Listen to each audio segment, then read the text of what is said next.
Hello and welcome to Perfection IAS. Perfection IAS में आप सभी का एक बार फिर से स्वागत है। BPSC 50 days mains answer writing question practice planner series के 13वें सेक्शन यानी कि 13 क्वेश्चन को इस वीडियो के तहत हम डिस्कस कर रहे हैं। ये question science and technology section से लिया गया है जो कि आर्टिफिशियल इंटेलिजेंस पर बेस्ड है। इस आंसर का PDF आपको हमारे टेलीग्राम चैनल पर अवेलेबल है, मिल जाएगा। डिस्क्रिप्शन बॉक्स में दिए गए लिंक से आप हमारे टेलीग्राम चैनल को ज्वाइन कर सकते हैं। परफेक्शन आईएएस बीपीएससी 66 मेंस की टेस्ट सीरीज़ चला रहे हैं जो कि ऑनलाइन और ऑफलाइन दोनों ही माध्यम में उपलब्ध है। इससे जुड़ने के लिए भी आप हमारे डिस्क्रिप्शन बॉक्स में दिए गए हमारे कमेंट नंबर्स पे आप ज्वाइन कर सकते हैं, कांटेक्ट कर सकते हैं। तो चलिए शुरू करते हैं आज का प्रश्न जो कि आर्टिफिशियल इंटेलिजेंस पर बेस्ड है। कृत्रिम बुद्धिमत्ता दैट इज़ आर्टिफिशियल इंटेलिजेंस क्या है, ये विभिन्न क्षेत्रों से जो है इसमें क्या प्रभावी ढंग से उपयोग किया जा सकता है, अलग अलग क्षेत्रों में किस तरह से इसका उपयोग कर सकते हैं, और एआई के संभावित खतरों पर भी प्रकाश डालें। यानी कि जो बेसिकली साइंस एंड टेक्नोलॉजी का जो क्वेश्चन है इसको 3 भागों में हमने बांटा है। और पहला पार्ट है कि आर्टिफिशियल इंटेलिजेंस को आपको डिफाइन करना है। साइंस एंड टेक्नोलॉजी हो गए या फिर इकोनॉमी के क्वेश्चन हो गए, यहाँ पर अगर कोई कॉन्सेप्ट रिलेटेड प्रश्न पूछा जाए तो आपको सीधा पहले पैराग्राफ में ही या इंट्रोडक्शन से ही उसे डिफाइन करने की कोशिश करनी है। दूसरा पार्ट जो है कि विभिन्न क्षेत्र हैं जिसमें एआई को यानी कि अलग अलग एरिया किन किन सेक्टर्स में एआई का उपयोग हो सकता है, तो उन सेक्टर्स को आप हाईलाइट करेंगे और फिर उस हाईलाइट करने के बाद 2-3 एग्जांपल भी उसके साथ देंगे। और थर्ड है कि जाहिर सी बात है कोई टेक्नोलॉजी है तो उसके एप्लीकेशंस होते हैं तो कुछ नेगेटिव इम्पैक्ट्स भी होते हैं, तो एप्लाइड करेंगे और फिर उसके नेगेटिव यानी बहुत ही सीधा सा आंसर है। फिर बाद में इसको कंक्लूड करेंगे कि उसके नेगेटिव और पॉजिटिव पॉइंट को दोनों को लेने के बाद बताएंगे कि हाँ आर्टिफिशियल इंटेलिजेंस में कुछ समस्याएं अवश्य हैं, लेकिन वो हर टेक्नोलॉजी के साथ होती हैं, चाहे वो न्यूक्लियर टेक्नोलॉजी हो, कंप्यूटर टेक्नोलॉजी हो, इंटरनेट हो, एवरीथिंग। लेकिन हमें उसके पॉजिटिव साइड की महत्वता को देखते हुए इसको और आगे बढ़ाना है। And that is why we need to focus on the positive implementation of the artificial intelligence because it is the future. आने वाले समय में ये एक फ्यूचर है, भविष्य यही है, तो हमें इसी की ओर आगे बढ़ना है और अपने हिसाब को, अपने टेक्नोलॉजी को, अपनी व्यवस्था को, अपने सिस्टम्स को इस तरह से अलाइन करना है ताकि हम आर्टिफिशियल इंटेलिजेंस को अपने अंदर समावेश करके और उसका मैक्सिमम बेनिफिट उठा सकें।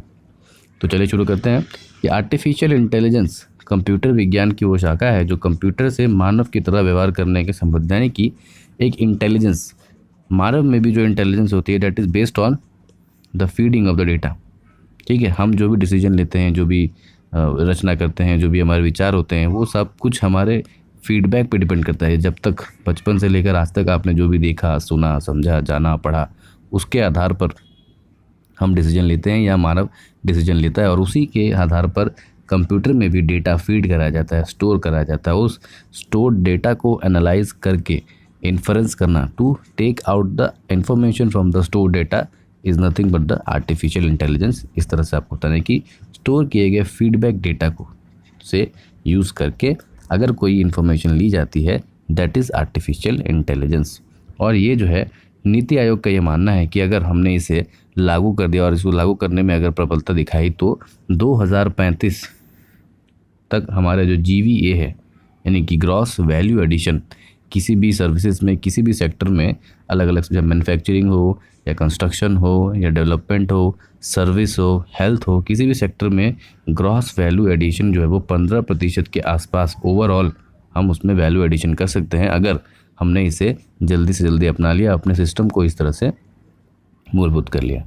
अब सीधा इसके तरफ आगे बढ़ेंगे कि इसके किन किन क्षेत्रों में इसका एप्लीकेशन हो सकता है। तो स्वास्थ्य के क्षेत्र में जो मॉडर्न मेडिसिन है, किस तरह से कोई व्यक्ति किसी मेडिसिन पर कैसा बिहेव करता है, सर्जरी है किसी बीमारी को स्टडी करने में, जैसे कि जिस तरह से आप देखेंगे जो RT-PCR जैसा टेस्ट होता है, ठीक है, तो RT-PCR टेस्ट भी एक तरह का artificial intelligence based in DNA extraction test, modularity, vaccine development, research development, तो इस तरह का बहुत सारा अप्लाइड सोर्स है जो कि आगे चलकर हेल्थ सेक्टर में यूज़ हो सकता है।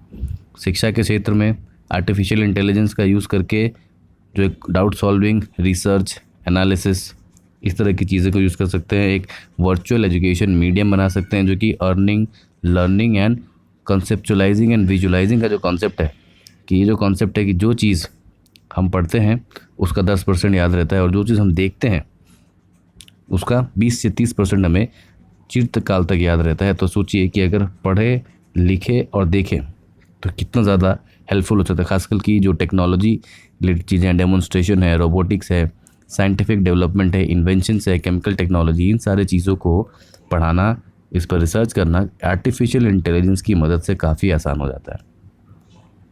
कृषि के क्षेत्र में हो गया कि कौन से फर्टिलाइज़र की कैसा इम्पैक्ट होता है अलग अलग क्षेत्रों में, कौन सा क्रॉप जो है कितने समय में उगेगा, फिर उसके हिसाब से मौसम की भी जानकारी बेस्ड ऑन द पिछले 100 सालों का मौसम कैसा रहा है, तो इस साल ये मौसम कैसा हो सकता है। तो based on data and factual correction पे हम कृषि के क्षेत्र में भी कटाई से लेकर बुआई से लेकर सिंचाई तक इन सारे चीज़ों का यूज़ कर सकते हैं। बीज किस तरह से खेतों में, ये बीज का अगले 100 साल तक क्या परफॉर्मेंस रहा है, या बीज इस बीज में अगर ये टेम्परेचर रहा तो क्या वर्किंग होगी, इस साल कंडीशन में जो जोग्राफिकल कंडीशन या भौगोलिक परिस्थिति कैसी है, ठीक है, हवामान कैसा रहने वाला है, तापमान कैसा रहने वाला है, तो उस हिसाब से कौन सी फसल उगनी चाहिए, कौन सी फसल का एनालिसिस होना चाहिए। तो इस तरह से चीज़ों की स्टडी हो सकती है। कौन से कीड़े, पेस्ट सीसाइड यूज़ करना है, कौन सा वीडीसाइड यूज़ करना है, कौन से खाद यूज़ करने हैं, ये सारे के सारे जो आर्टिफिशियल इंटेलिजेंस बेस्ड हो सकते हैं। उसमें फिर एक और चीज़ होती है जो सिंचाई, खासकर की जो हम कहते हैं ड्रिप इरिगेशन और स्मार्ट इरिगेशन का जो कॉन्सेप्ट है, स्मार्ट सिंचाई, कि किन जगहों पर, पूरे खेत में तो नहीं, किन जगहों पर किन समय पे कितना पानी चाहिए, वो बाकायदा कैलकुलेट करके हर व्यक्ति, हर पेड़ पे, हर पौधों पर, हर प्लांटेशन पर उतना ही पानी दिया जाएगा। तो ये टेक्नोलॉजी का यूज़ करके, जो खासकर इजराइल में हम चल रहा है कि स्मार्ट इरिगेशन मेथड्स को हम यूज़ कर सकते हैं। ठीक है, विधिक क्षेत्र में, न्याय व्यवस्था क्षेत्र में खास करके जो डेटा मॉनिटर है, इंटरनेशनल क्राइम रिकॉर्ड बना सकते हैं, इंटरनेशनल जजमेंट रिकॉर्ड बना सकते हैं। अलग अलग केसेस में किस तरह से बैंकों ने, किस तरह से न्यायालयों ने अलग अलग जजमेंट दी हैं, उस पर यूज़ किया जा सकता है। बैंकिंग के क्षेत्र में तो देख ही रहे हैं काफ़ी ज़्यादा, ठीक है, खास करके जो फ्रॉडिंग हो गई, डेटा माइनिंग हो गई, Aadhaar PAN linking, multiple transaction linking, corruption हटाने की चीज़ में that can be used. Smart cities के डेवलपमेंट में यूज़ हो सकता है, ठीक है, इंफ्रास्ट्रक्चर में it can be used. And the most important is e commerce. आपने देखा होगा किस तरह से you open e commerce website and you search for something, किसी एक चीज़ के लिए आप सर्च करिए और फिर ऑटोमेटिकली आपके टूल बॉक्स में, सर्च लिस्ट में उस तरह की चीज़ों के अपने आप से ऐड आ देंगे। यानी आपकी प्रेफरेंस को समझकर स्मार्टफोन या स्मार्ट मीडिया और द वेबसाइट आपके प्रेफरेंस को यूज़ करके ई कॉमर्स का काम कर सकता है। तो इसीलिए जो एडवर्टाइजमेंट के सेक्टर्स हैं, इसलिए आप देखेंगे खासकर जो प्राइवेसी और डेटा का जो कंटेंट चल रहा है, कि किस तरह से जो प्राइवेट डेटा, आपके सर्च रिलेटेड डेटा, आपका सर्च बिहेवियर को एनालाइज करके आपको एक कॉमर्शलाइजेशन किया जा सकता है। और वो भी, इसका एक फ़ायदा भी है और नुकसान भी है कि कभी कभी ये होता है कि कंज्यूमरिज्म, उपभोक्तावाद को बढ़ावा दे देता है, कि जो चीज़ें आपको नहीं भी लेनी है, दिन में 10 बार अगर आप उसकी ऐड देखेंगे तो ह्यूमन टेंडेंसी है कि we can divert it, and this is a kind of an, जिसे हम कहते हैं डिजिटल और डेटा इम्पीरियलिज्म। ठीक है, डेटा उपनिवेशवाद की तरफ धीरे धीरे हम बढ़ सकते हैं। डेटा एक्सप्लॉयटेशन की उसमें कहा जाता है।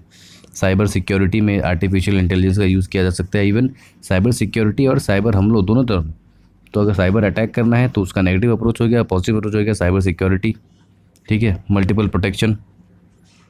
एंड ऑफ कोर्स जो रिसर्च एंड डेवलपमेंट क्षेत्र है, ISRO, NASA, space research centre, Mars research, biological research, biotechnology, इन सब में इसका इस्तेमाल कर सकते हैं। डिफेंस टेक्नोलॉजी, और इसीलिए अब इसके साथ साथ कुछ जो है वो इसके नैतिक मुद्दे भी होते हैं।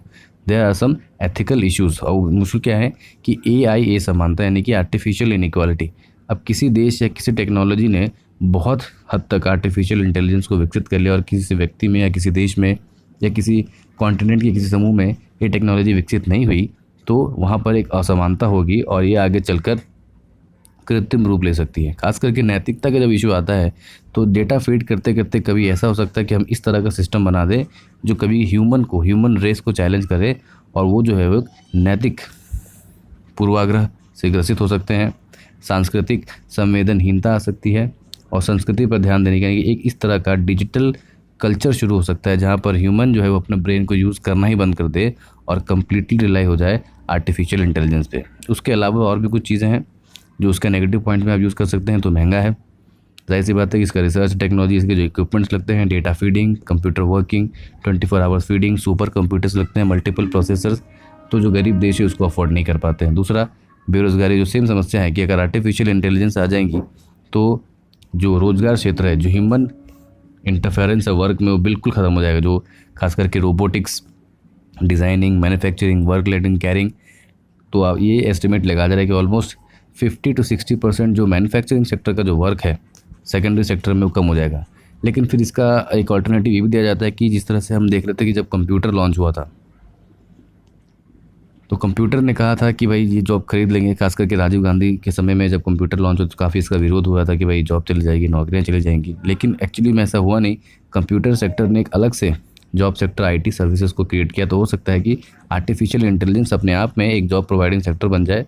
हाँ, ज़रूरत यह है कि अपने मासेस को, अपने लोगों को हमें इस स्किल में, इस कौशल में आगे शिक्षण देने की आवश्यकता है, प्रशिक्षण देने की आवश्यकता है, ताकि इस आर्टिफिशियल इंटेलिजेंस से जो स्ट्रक्चर चेंज होगा, रोज़गार का जो स्ट्रक्चर बदल जाएगा, चीज़ों की डिमांड बदल जाएगी, तो जो है तथाकथित, ठीक है, जो पहले से चले आ रहे रोज़गार उसको बदलकर हमें अपने कौशल को बढ़ाकर आर्टिफिशियल इंटेलिजेंस से बनने के बाद के जो नया मार्केट बनेगा, उससे जो रोज़गार बनेगा, उसमें हमें सीखने की ज़रूरत है, ताकि उस मार्केट को हम, जिस तरह से इंडिया ने आईटी सेक्टर को अपनाया और सर्विस सेक्टर भारत में मैन्युफैक्चरिंग और प्राइमरी एग्रीकल्चर, कृषि और मैन्युफैक्चरिंग दोनों से ही सबसे ऊपर है, तो इसी तरह से अगर हम अपने आप को और डेवलप करें तो हम आर्टिफिशियल इंटेलिजेंस में भी आगे निकल सकते हैं, जिस तरह से हम आईटी और सॉफ्टवेयर सर्विसेज में आगे निकलें। इसका दुरुपयोग हो सकता है ह्यूमन स्टडी में, ह्यूमन बिजनेस में आर्टिफिशियल इंटेलिजेंस का उपयोग करके ह्यूमन क्लोनिंग, एक कम्प्लीटली अलग इंसान, DNA technology plus artificial intelligence use करके we can create a different and same kinds of multiple humans, जो कि एक नेथिकल इशू है, ठीक है। एंड देन आर्टिफिशियल इंटेलिजेंस तो है, लेकिन उसमें इमोशनल इंटेलिजेंस नहीं है, जिसे हम कहते हैं आईक्यू, इमोशनल कोशेंट। ईक्यू नहीं है, आईक्यू है। तो हर चीज़ मशीन की तरह सोची जा सके ऐसा ज़रूरी नहीं है। कभी कभी भावनात्मक सोच, that is humanities, socialities, love, affection, care, इस तरह की चीज़ें नहीं हो सकती हैं, और इसीलिए इस तरह का इंटेलिजेंस कंप्लीटली इंपॉर्टेंस नहीं। It can never replace the human thinking, only it can assist in manufacturing, planning and the workload. Human का जो वर्कलोड है उसको कम कर सकता है। Human thinking, concept, feeling, regression, repress, oppress, इस तरह की फीलिंग उसमें नहीं आ सकती, और ये कहीं ना कहीं इसके लिमिटेशंस है। भारत में कुछ क्या काम चल रहे हैं, तो नीति आयोग द्वारा जो है एआई के लिए एक राष्ट्रीय रणनीति बनाने की काम चल रहा है। एआई के लिए विभिन्न उत्कृष्ट केंद्रों पर स्थापना, जैसे कि आईआईटी खड़गपुर में एक स्पेशलाइज्ड सेंटर बना है, फिर रेज नाम का एक प्लेटफॉर्म बनाया गया है, और इसी तरह से आप देखेंगे कि उसकी कुछ कमियां होने के बावजूद उससे बहुत सारी चीज़ें अच्छी भी हैं, जैसे कि ट्रांसपेरेंसी, ठीक है, करप्शन में कमी, higher innovation, technology, light saving, multiple technology, fast services. और इसीलिए इसको ज़रूरी है कि हम इसे अप्लाई करें, और ख़ासकर कि इसलिए समय की ये ज़रूरत है कि 2019 और अभी तो 2020 में जो वर्चुअल G20 शिखर सम्मेलन हुआ है, वहाँ पर आर्टिफिशियल इंटेलिजेंस के तहत जो ट्रिप्स है उसमें कोई नया रूल, नया मॉडिफिकेशन बनाया जाए, ताकि आगे चलकर हम इसे ईजिली एक्सेप्ट कर सके और इसका लाभ ह्यूमन सोसाइटी को उठाया जा सके। अब देखते हैं इसका English version.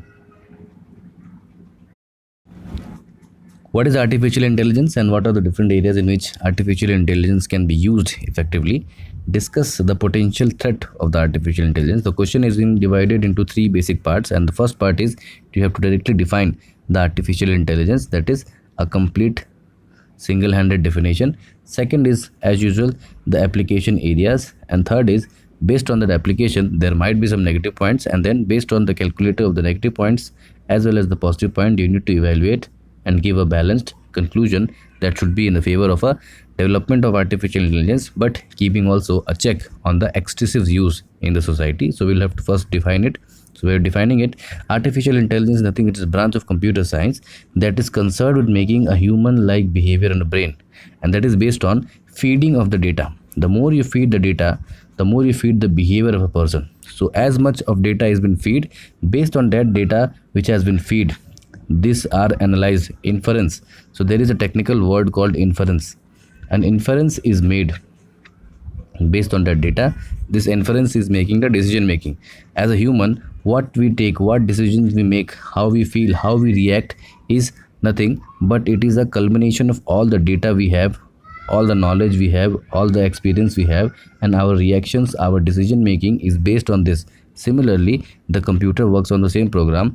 It has all the data that has been fed. So data has been externally fed inside it, and based on all this data it makes a decision. And the very best example is can be you play online chess or chess with a computer or even carom board, etc. So the data's artificial moves, it tracks your move also, it tracks your behavior. So it has a tracking of near about 21,000 players, 21,000 moves, and based on this 21,000 moves it makes a decision. That decision may be correct or may not be correct, but this is a decision making procedure. And that is why Niti Aayog has said that if we want to give a boost of 15% of our economy to 2035, we need to completely accept this and prepare a roadmap. And that is why, in order to become a 5 trillion economy, artificial intelligence is going to be the new feature, and if we are not going to be part with it, we will be lagging behind. And that is why there are several applications, several sectors where it can be applied. Almost it can be applied everywhere, because what is important about AI is decision making and processing. So in health sector, recently the biotechnology, defense technology, virology, the recent RT-PCR test is all or nothing, and the recent vaccine development, these tests are based on the artificial intelligence, data study, research, making combinations, different combinations, study, tracing, DNA sequencing, genome sequencing. These all are the result of health sector development. Similarly, the development in the education sector, development of research, audiovisual technology, fielding technology, cyber virtualizing the world can be used. Agriculture sector, seed development technology, fertilizer application, also study of soil condition, weather condition, what type of suitability of the soil will be there, what is the productivity rate, what is going to be the natural local condition, wind condition, harvesting condition. And that is why it can augment in cropping as well as sowing as well as falling the seeds. Also, it can also be used in smart irrigation. How much of water is needed based on the moisture available in the atmosphere, and calculating the exact need and the insolation process, that is the amount of sunlight is available, and also analyzing the heat. It also initiates what type of moisture is needed, how much moisture is needed, and to specifically which part of the plant needs the moisture, it will provide. Israel is currently using that moisturizing technology. It can also be used in legal sector, studying of the various cases, various example case studies. Also can maintain the national record, crime record bureau, NCRB, national database of the criminals. Okay, different patterns of their crimes can be used to solve upcoming crimes. Okay, all the data can be feeded, and that is why based on this data, a new kind of revolution in the crime solving as well as judgment and the legal system can be made. In the banking sector, okay, all like banking scams, banking frauds can be easily accessed. Smart city development, manufacturing sector, it can be used in multiple robotics technology, manufacturing, loading, proning, designing, developing. So almost it will reduce the human workforce by 1/3, and that is why it is one of the major concerns of the labor sector, that it is going to reduce 1/3 of the human force, especially in the manufacturing sector, by augmenting the robotics. E-commerce sector, based on the human behavior and available data, you might have seen in the e-commerce websites, e-commerce sites, that how they study your behavior. You search for one thing and automatically you will be getting links related to that particular type, that particular lifestyle. So the human behavior study and marketing as well as advertisement in the e-commerce sector is very the important aspect of the data study and the artificial intelligence, which is also is taken as a kind of a negative approach. You might have seen the controversy of privacy between these social media platforms as well as the governments, the different governments. Why? Because they are leaking the personal data as a feed to the artificial intelligence, and based on that your personal data, there is a feed in the, there is a feeding of the data in the system of your private data, and then based on that data this company or this machine suggest what year you needing, what type of person you are, what will you need, and what are your social conditions. And based on that you will be getting continuous ad, and this adds to consumerism, that is showing of a multiple ad of product which even if you don't want, but due to it seeing multiple times in a day, you might be tentative to buy it. And this is also being referred as the data or digital exploitation or digital colonialism. Cyber security, space sector. Also in cyber security it can be two ways. It can be used for ethical security as well as in negative approach. So it can both, it can be used for security as well as degrading security. So that degrading of cyber security is with a negative approach of the artificial intelligence, as in defense sector also. But there are certain ethical issues, and the ethical issues is it might create inequality between humans and machines. So it might lay down the inferior humans, because also know all human beings are not as intelligent as we saw. There is a different intelligent quotient among the humans also. So it will require a high grade. What will happen is people will use artificial intelligence with their children's, they will provide a different artificial brains, and this will create the natural human brain. The natural brains can be mismanaged, manipulated, and that is going to create an artificial inequality. Along with that, artificial stupidity, AI bias, cultural insensitivity, and that is why, because it is not taking the socio-cultural and the human aspect of feeling, nature, behavior, operation, suppression, and that is why it is only a materialist object, and which is going to hamper the social society and the human development as well. Other different aspect, other negative aspect is it is too expensive because of the research, technology, multiple processors, supercomputers, all around 24/7 running, electricity supplies, large devices, sophisticated devices.